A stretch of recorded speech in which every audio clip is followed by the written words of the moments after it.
यदि तपाईँहरू जापानमा हुनुहुन्छ भने जापानको पनि फुकुका खेनको कुमामोतो खेनमा हुनुहुन्छ भने चाहिँ हजुरहरूलाई आज म एउटा कुरा एक्सप्लेन गर्न जाँदैछु है त। हजुरहरूलाई कतिको कुरा थाहा छ होइन। एउटा चाहिँ हाम्रो इयोन मल भन्ने ठाउँ रहेको छ होइन, जहाँ चाहिँ सपिङको लागि एकदमै राम्रो ठाउँ रहेको छ, जुन चाहिँ हाम्रो एकदम दामी ठाउँ रहेको छ। अब त्यहाँको कुरा गर्नु पर्दाखेरि चाहिँ अब बाहिरबाट भिडियो खिच्दाखेरि चाहिँ यस्तो देखिन्छ है त गाइज, यस्तो तरिकाको इयोन महल भनेर लेखेको। अनि अगाडिपट्टि चाहिँ एकदम ठुलो एउटा के भन्छ पार्किङ लट भएको होइन, त्यसको पछाडिपट्टि पनि एकदम ठुलो एउटा पार्किङ लट छ। पार्किङ लट चाहिँ अगाडि पछाडि छ के, वरिपरि चाहिँ ठुलो एउटा समुद्रले घेरिएको छ।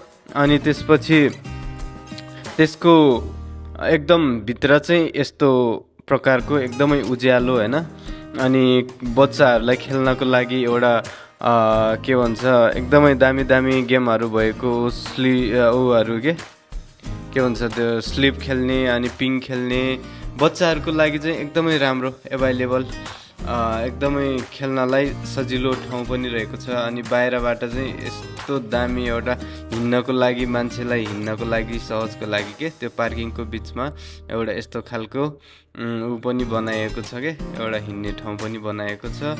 अनि त्यसपछि भित्र जाँदा चाहिँ यस्तो दामी दामी सामानहरू देखिन्छ होइन, त्यो कुरै नगरौँ के। अब म चाहिँ अनि होलिडे थियो, त्यही भएर चाहिँ हामीलाई चाहिँ एकजना जापानिजले चाहिँ इयोन मलसम्म पुर्याउनु भएको थियो।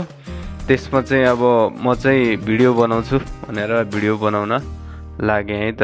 अनि इयोनको सुपर मार्केटभित्र छिरेर चाहिँ यसो भिडियो खिचेको, सब यस्तो खालको उज्यालो, वरिपरि पुरै बिल्डिङ, अनि यस्तो दामी फुलहरू सजाएको होइन, दामी दामी पसलहरू के, अब चस्मा पसलहरू, अनि त्यसपछि फेन्सी सामानहरूदेखि लिएर अनि ड्रिङ्क्सहरू लिएर त्यसपछि आएर हाम्रो चाहिँ के भन्छ थरी थरीका खानेकुराहरूको पसलहरूदेखि लिएर होइन, खानेकुरा बनाउने एउटा होटेल बनाउन होटेलहरूदेखि लिएर अनि त्यसपछि मोबाइल पसलहरूदेखि लिएर अनि बुक स्टोरहरू के हुन्छ नि। अब हजुरहरूलाई यति अब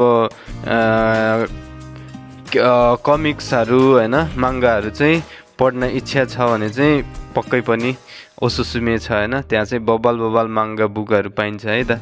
यो चाहिँ चस्मा है त, मलाई चस्मा एकदमै लाउने रहर थियो, अनि त्यही भएर चस्मा हेरेको, एउटा पनि मन परेन क्या त्यसमा चाहिँ मलाई। अनि त्यसपछि यसो वरिपरि हेरेको, टक्क लाएर एउटा प्यान्ट ठिकै लाग्यो क्या मलाई। अनि त्यसपछि एउटा प्यान्ट चाहिरहेको थियो, ट्याक्क लाएर किनेँ। एउटा टी सर्ट पनि एराबिमासित गरेँ होइन, एउटा टी सर्ट पनि किनिहालेँ मैले। अनि टी सर्ट किनेर टक्क लाएर भिडियो पनि बनाइहालेँ क्या, टक्क लाएर भिडियो बनाएँ। अनि त्यसपछि सबलाई देखाएँ, केटाहरूलाई पनि भन्यो दामी छ भन्यो होइन।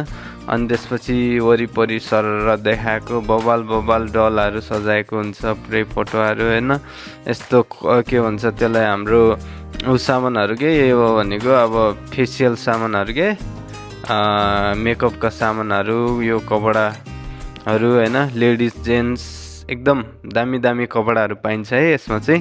अब यदि तपाईँहरू चाहिँ फुकुओका केनमा अनि त्यसमा पनि कुमामोतोमा हुनुहुन्छ भने चाहिँ, ओमुतामा हुनुहुन्छ भने चाहिँ पक्कै पनि जानु होला। अनि जुत्ता पनि हेरेँ क्या मैले चाहिँ, बबाल जुत्ताहरू थियो। अनि त्यसमा चाहिँ मैले एउटा यो च्याइरो कलरको होइन एउटा जुत्ता पनि छाने के, यो खालको जुत्ता के, यो यतापट्टिको त्यो छाने।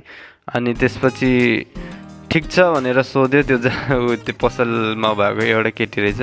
अनि ठिक छ भने मैले होइन, ठिक छ भनेको पछि गएको त्यसले अनि ओखाइखे गराइदिनु भयो क्या। ओखाइखे भनेको पैसा तिर्ने क्या।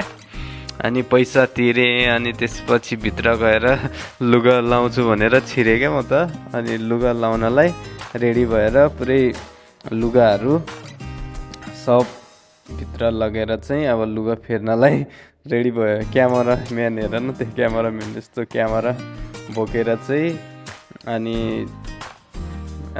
के भन्छ भिडियो खिच्दैछु।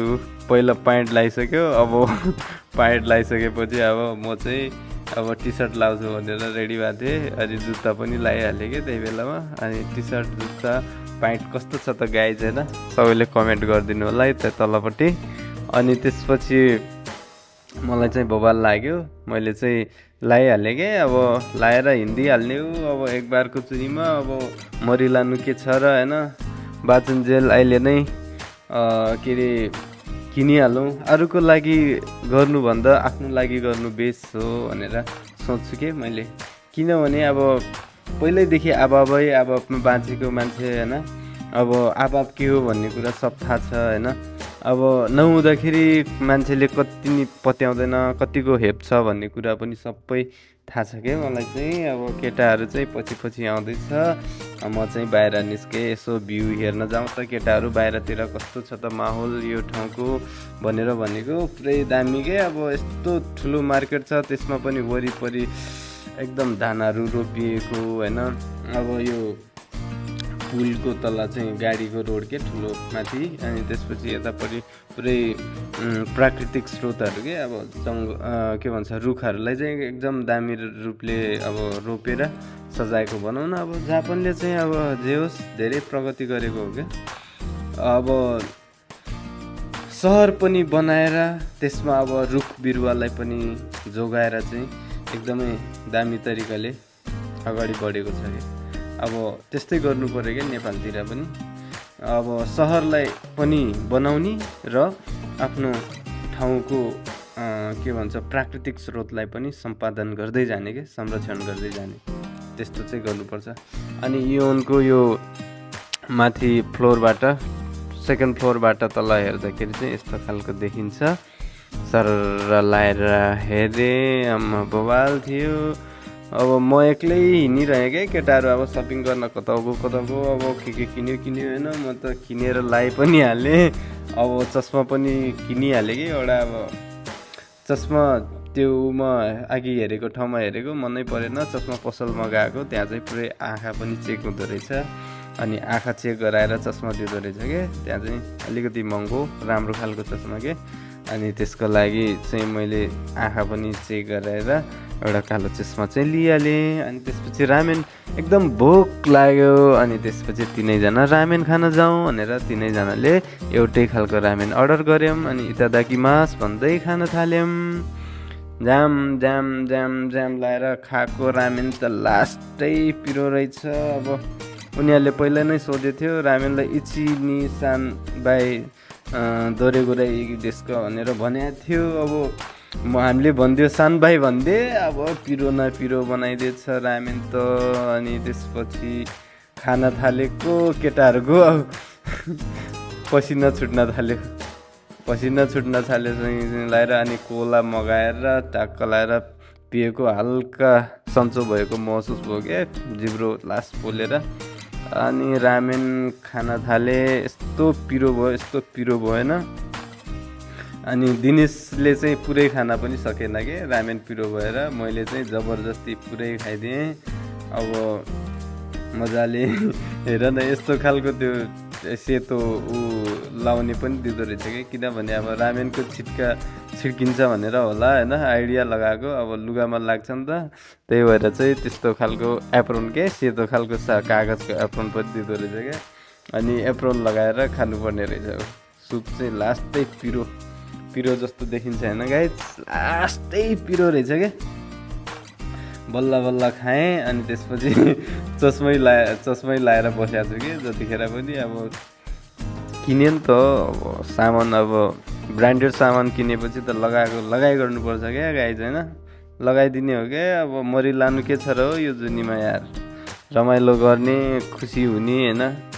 अब त्यही हो, आफ्नो वंशको लागि पनि गर्नुपर्छ गर्न त। अब यति रामेन खाँदै हामी चाहिँ आजको दिन चाहिँ लगभग सकाउन लाग्यौँ अनि त्यसपछि फर्कियौँ हामी चाहिँ। बबाल भयो आजको दिन। हजुरहरूलाई कस्तो लाग्यो मेरो भिडियो? हजुरहरूलाई पनि यदि उमुतामा हुनुहुन्छ भने चाहिँ जानुहोस् है त, इओन सुपर मार्केट जानुहोस्, इन्जोय गर्नुहोस्। Thank you so much.